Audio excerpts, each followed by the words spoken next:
उरण पनवेल परिसरातील दीर्घकाळ वेगवेगळ्या राजकीय पक्षामध्ये काम करणाऱ्या प्रमुख सहकाऱ्यांनी आज राष्ट्रवादी काँग्रेस पक्षामध्ये प्रवेश केला।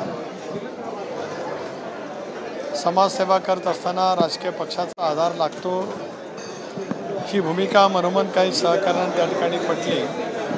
माझ्या जिल्ह्याचे अध्यक्ष सुधाकर घारे यांनी या कामामध्ये, अनिकेत तटकरे यांनी या कामामध्ये पुढाकार घेतला आणि या सर्व सहकाऱ्यांचा आज पक्षप्रवेश राष्ट्रवादी काँग्रेस पक्षामध्ये या ठिकाणी झाला।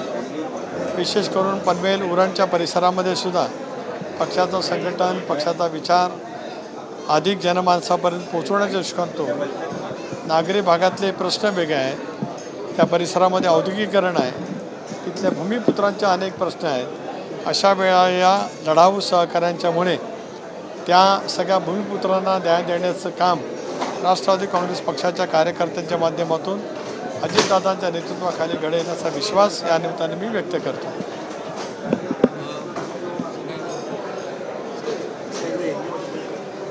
राष्ट्रवादी कांग्रेस पार्टी में पनवेल उरण के महापालिका क्षेत्र में काम करने वाले कई सारे नौजवान साथी, पार्टी के विविध पद पर काम करने वाले सहकारी, इन्होंने आज राष्ट्रवादी कांग्रेस पार्टी में प्रवेश लिया है।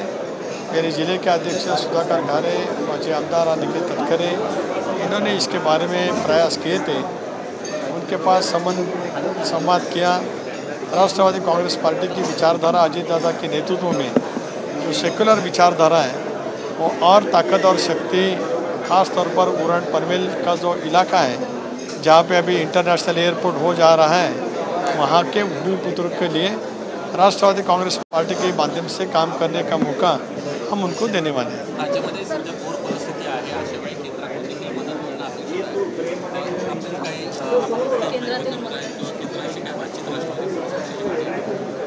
केंद्रीय नेतृत्वाजवळ विशेष करून राज्याचे मुख्यमंत्री देवेंद्रजी यांनी मुख्यमंत्री, दोन्ही उपमुख्यमंत्री यांच्या निवेदनासह भेट घेतली।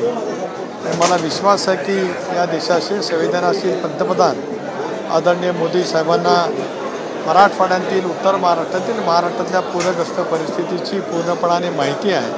त्याच्यामुळे केंद्र सरकारकडून भरीव अशी मदत राज्याला पूरग्रस्त परिस्थितीमध्ये शेतकऱ्यांच्या शेतापर्यंत पोहोचवण्याच्या दृष्टीकोनातून निश्चितपणाने मिळेल। राष्ट्रवादी काँग्रेस पक्षाची भूमिका आहे की प्रचलित SDRFचे जे काही नियम आहेत हे नियम बाजूला ठेवून, कारण यावेळचं पीक नुसतं सीमित गेलेलं नाही, तर मराठवाड्याची भौगोलिक परिस्थिती लक्षामध्ये घेता पुढचं पीक जर काय घ्यायचं असेल तर शेती पूर्ववत करण्यासाठी सुद्धा कोट्यावधी रुपये त्या ठिकाणी लागणार आहेत। अशा वेळेला केंद्र सरकारच्या मदतीतून राज्य सरकारने, विशेष करून देवेंद्रजी असतील, अजितदादा, एकनाथराव यांच्या नेतृत्वाखालच्या सरकारने यामध्ये अधिक पुढाकार घेऊन लवकरात लवकर दसऱ्यापासून ते दिवाळीपर्यंत ही मदत शेतकऱ्यांच्यापर्यंत पोहोचेल अशा पद्धतीचं नियोजन करावं ही राष्ट्रवादी काँग्रेस पक्षाची मागणी आहे।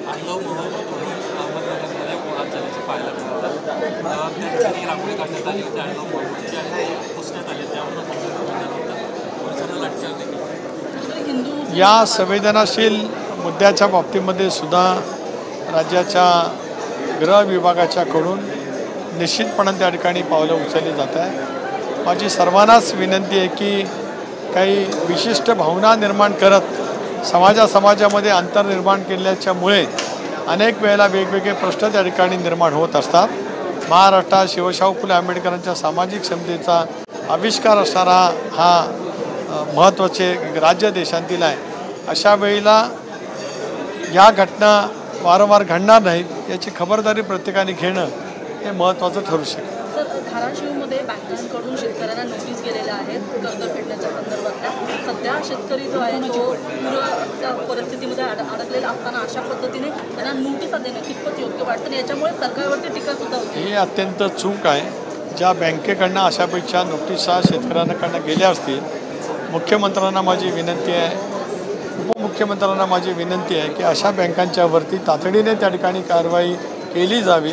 कारण इतकं संवेदनाहीन बँकांचे अधिकारी वागत असतील तर ते पूरग्रस्तांची एकतऱ्हेने चेष्टा करत आहेत, ही त्यांनी तत्काळ थांबवावी आणि असं करण्याची पुन्हा कोणाच्यामध्ये धमक म्हणजे पुन्हा ती कोण अशा पैचं करणार नाही अशा पद्धतीची कारवाई त्या संबंधित अधिकाऱ्यावरती राज्य सरकारने केली पाहिजे.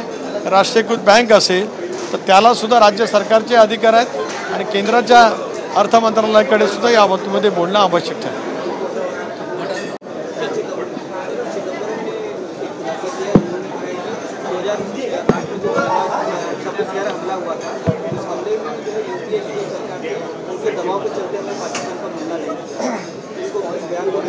नहीं, मैंने कुछ सुना नहीं क्योंकि देखिए इसका मतलब चिदम्बरम जी यूपीए के गवर्नमेंट में मुझे लगता है गृह मंत्री थे. उन्हें गृह मंत्री बदला गए. पहले तो शिवराज पाटिल जी थे. 26/11 का जब इंसिडेंस हो गया था तब. अभी उनका बयान मैंने तो सुना नहीं, लेकिन वरिष्ठ नेता के नाते उन्होंने देश की परराष्ट्र नीति इसके ऊपर टिप्पणी करते समय जब वो सत्ता में थे, आज अभी नरेंद्र मोदी साहब के नेतृत्व में जो कुछ हम परराष्ट्र नीति का धोरण हमने लिया है, ख़ास तौर पर अतिरेकी पाकिस्तान के स्पॉन्सर जो कर रहे थे उनके अड्डे पर जैसे हमला और जैसे कि उनको सबक हमारे सेना दल के प्रमुखों ने किया है. भारत का देश का हर नागरिक उससे गौरवित है और मुझे उम्मीद है कि आने वाले दिनों में कोई भी ऐसी घटना नहीं हो. चलो.